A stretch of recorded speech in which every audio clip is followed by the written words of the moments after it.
Kick out the jams, motherfuckers!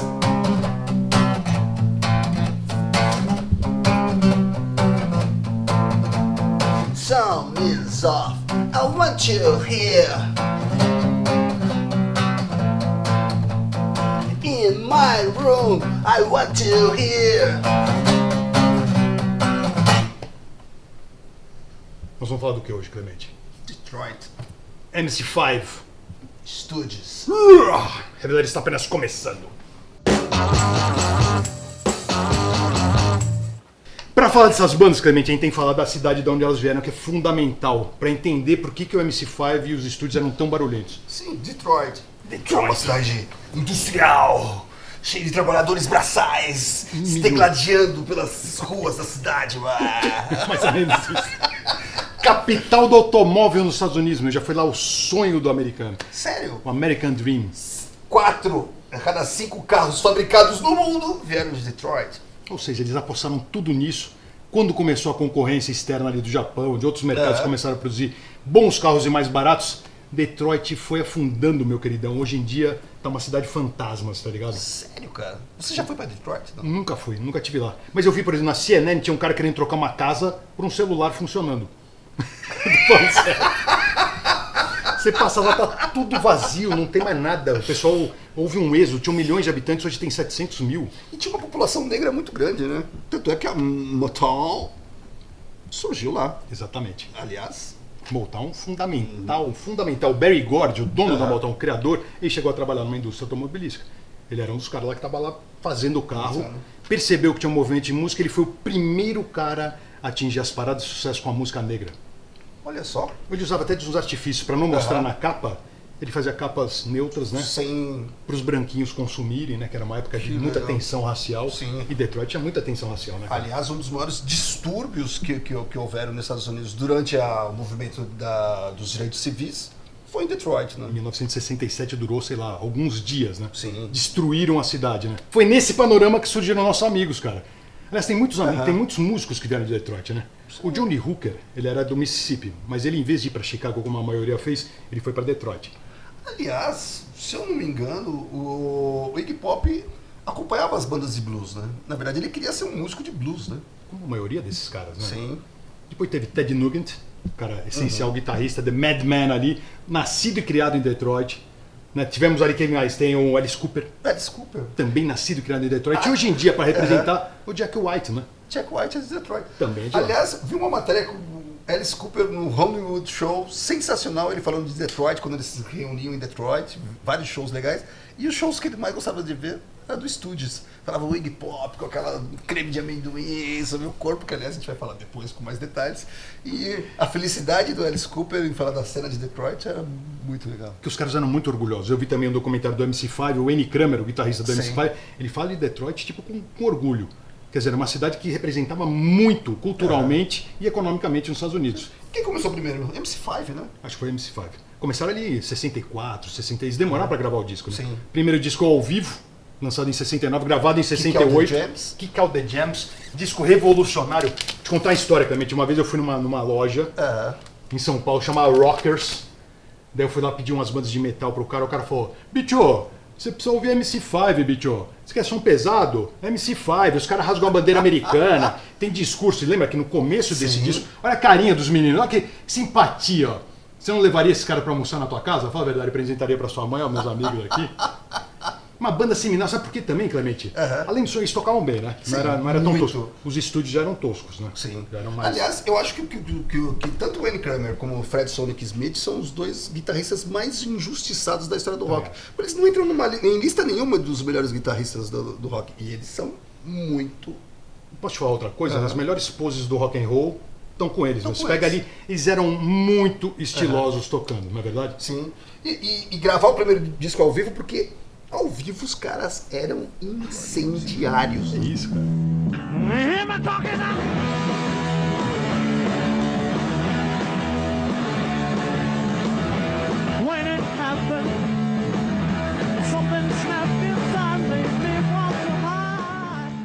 É isso. É uma música muito crua, com conteúdo político. Eles gravaram esse primeiro disco, foi gravado no CBGB lá de Detroit, que era o Grand Ballroom. O Grand Ballroom. todas as bandas tocavam lá, né? Por isso que eles escolheram. Agora, esse disco seu tem a versão de Kick Out James com Motherfucker ou Brothers and Sisters? Esse aqui é com Motherfucker. Mas na época já pensou, imagina só você, meio dos anos 60, um cara falando uma sociedade ultra, né, puritana e conservadora. O cara vai lá e fala Kick Out the Jams, Motherfuckers. Kick Out the Jams seria uma tradução mais bonitinha, seria bota pra fora. Seus... Sim. Bota pra fora, seus filha da mãe, né? Kick out the jams, motherfucker! Yes!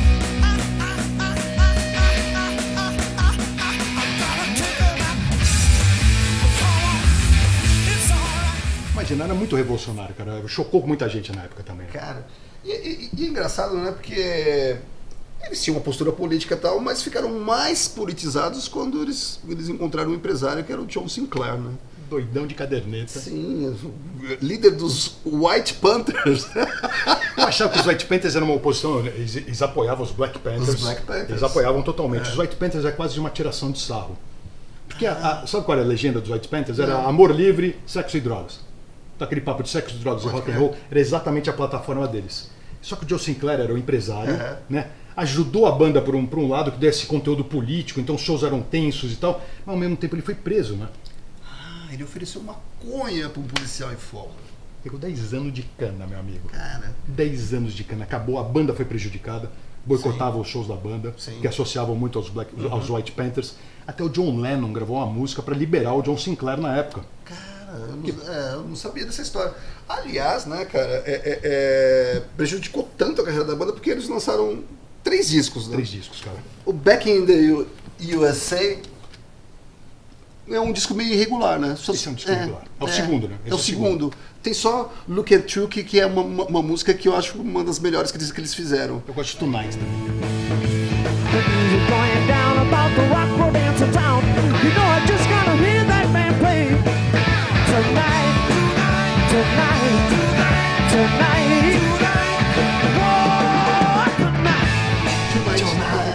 É uma boa canção.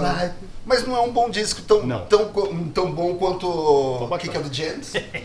E nem tão bom quanto o terceiro álbum, que pra mim é o melhor de todos. Também acho, cara. O álbum mais bem resolvido, mais bem produzido, né? A banda aqui quase foi pra frente. Eu vi num documentário também, tanto o MC5 quanto os estúdios, eles alegam que a volta, porque o Alice Cooper tinha ido pra Califórnia tentar a carreira. Quando ele voltou, ele tava estouradíssimo. As pessoas perderam um pouquinho de interesse. Eles falam isso, eu não sei se é culpa da Alice Cooper, coitado, né? Mas... Sabe o que eu acho? Eu acho que tanto o MC5 como os estúdios eram bandas de verdade demais. Sabe aquela coisa que você precisa vender alguma lenda em vez de você ser... A realidade às vezes é dura demais para as pessoas comprarem. Faz sentido. Os estúdios abriam shows do MC5 no começo da carreira, né? Eles eram de Ann Arbor. Ann Arbor é ali nas... Uma cidadezinha pertinho. Periferia, né? Quase uma periferia, quase uns arredores ali, né? E acho que, como você disse, eles eram mais toscos, né? Ron Washington, Scott Washington e Dave Alexander eram tudo menos uma banda de rock. Não tinha requinte nenhum, né? Nenhum. Os guitarristas da época todos tocavam, né, com mais requinte, tinha, né? Já tinha um monte de gente. Os caras eram paulada, acordes básicos e vambora, né?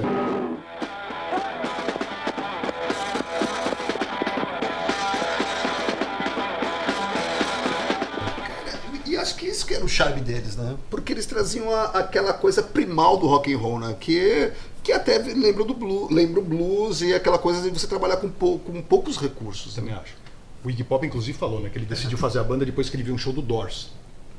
Que ele viu uma coisa poética e ao mesmo tempo viu aquele tumulto na plateia e ele falou, gostei desse tumulto. O cara era bem bacana, né? 3 discos também, Osado. Coincidentemente, tanto o MC5 quanto os estúdios lançaram só 3 álbuns e entraram pra história. Nenhum desses 3 álbuns, de nenhuma das 2 bandas, fez muito sucesso na época. Mas... E foram sendo redescobertos depois, né? Então, não fizeram sucesso na época, mas influenciaram uma centena de músicos bons e toda uma geração. Ou seja, eles previram o final da década de 70, né? O punk, a new wave, tudo aquilo que veio depois. Eles deram uma facada final ali quase no movimento hippie, né? Ó, 3 discos do Estúdios. Primeirão, eu só tenho o último em vinil, cara. Esse aqui foi produzido pelo John Cale, que era do Velvet Underground. Quer dizer, eles tinham uma conexão também com o Velvet Underground, que o Velvet ali, na cena de Nova York, não era tão barulhento, mas tinha essa preocupação com as letras, né? Uma temática mais falando também de uns temas que ninguém falava na época. Todo mundo falando de amor e flores e tudo mais, né? Olha o segundão, essa capa antológica. Esse é o terceiro. Esse é o terceiro? O segundo é o Funhouse. Boa, que ele salvou nós aqui. Às vezes eu falo umas besteiras que ninguém fica me xingando depois lá no... Esse aqui é o segundão, então, Funhouse. Funhouse. Aliás, é importante falar que as duas bandas lançaram os discos pela Elektra, né? Exatamente. Contratadas por Danny Fields, que era um maluco de plantão da gravadora e especialista em achar bandas revolucionárias. Amigo do David Bowie, tanto que o Bowie está envolvido no último álbum que ele mixou, né? Hall Power. Hall Power. Teve uma brecha, né? Eles lançaram os dois primeiros, depois tiveram algumas mudanças, algumas brigas, demoraram, voltaram e gravaram no terceiro e a banda acabou, né? No Hall Power tem uma participação muito interessante. James Williamson, né, que era um grande guitarrista, e o Scott Washington acabou indo pro baixo, ficou revoltadíssimo. Que eram dois irmãos, que eram né? dois irmãos, que era o guitarrista Ron e o batera. E o Scott Washington. E com a entrada do James Williamson, o Stooges ganhou uma classe guitarrista, uma requinte na guitarra. Que não tinha. Que não tinha antes, é verdade. E aliás, é outro guitarrista que eu acho que também é injustiçado na história do rock, porque ele criou uns riffs sensacionais. Tanto que o Kill City, que vem logo depois, aí, depois que já é Iggy Pop, ele gravou com o James Williamson. Né? Ele já sacou. Esse aqui é o último show, Clemente, sabia? Foi gravado, a Metallic KO. Esse é o último show que foi gravado pelos estúdios. Logo depois a banda acabou. Sabe o que me ocorreu agora? Porque essas duas bandas nunca fizeram sucesso, porque elas praticavam a famosa autossabotagem, né? O Iggy Pop sempre que tinha um show importante, que tinha os caras de gravadora, iam lá pra ver e tal, ele comemorava antes e ficava muito louco e não conseguia fazer um show decente. E o MC5 sempre tinha algum problema que também fazia com que eles não fizessem aquele show, que era o mais importante decentemente. Ou seja, talvez eles tivessem uma outra história se eles tivessem conseguido fazer aqueles shows. Mesmo assim, eles entraram pra história. Você vê, os punks consideram como uma das primeiras influenciaram influências. todo mundo. Iggy Pop até hoje. As duas bandas estão meio em atividade, morreu já muita gente. Sim. Né? Robbie Tyler, Fred Sonic Smith, Michael Davis do MC5, todo mundo já morreu. Ron Asheton morreu. Mas as duas bandas vieram ao Brasil, né? Vieram pro Brasil. Os estúdios vieram, foi legal pra caramba, com Mike Watt no baixo, que era do Minutemen. Uma banda muito bacana ali do punk de... E com Ron Asheton e Scott Asheton. Originais. E depois, com a morte do Scott, veio com o James Williamson. E finalmente eles tocaram o Hall Power ao vivo. Foi a primeira, assim, depois desse último show do Metallica. Sensacional, cara. Eu estava lá. Eu tava lá. Aí, Cleber! Pra finalizar, ó, esse aqui é o DVD que foi lançado do MC5. Já são... Já a formação atual. DVD póstumo, né? DVD póstumo, assim, mas nem é da banda da época dos anos 70. Isso aqui já é muito mais recente. Participações estão lá, o Wayne Kramer, o Michael Davis, falecido, o Dennis Thompson, que era o batera, os três como base. No vocal tem desde o Nick Royale do Helicopters, tem Lemmy, Ian Astbury do The Cult, Dave Vanian do Damage. Cara, um monte de gente cantou, foi muito bacana. Demonstrando a importância dessas duas bandas que a gente falou hoje. Aliás, o Wayne Kramer continua com uma carreira solo muito legal e ele tem um trabalho nas cadeias nos Estados Unidos, onde ele entrega guitarras e pequenos amplificadores os caras, porque já que ele ficou em cana também, né? O outro da banda ficou em cana um tempão, que é para ocupar o tempo ocioso dos presos americanos. Melhor impossível. Sim. É nóis. É nóis, Clemente. Vou tocar meu violão para não ser preso, então. Eu vou fazer alguma coisa, acho que eu vou na cozinha tomar uma água, porque você toca bem pra caralho.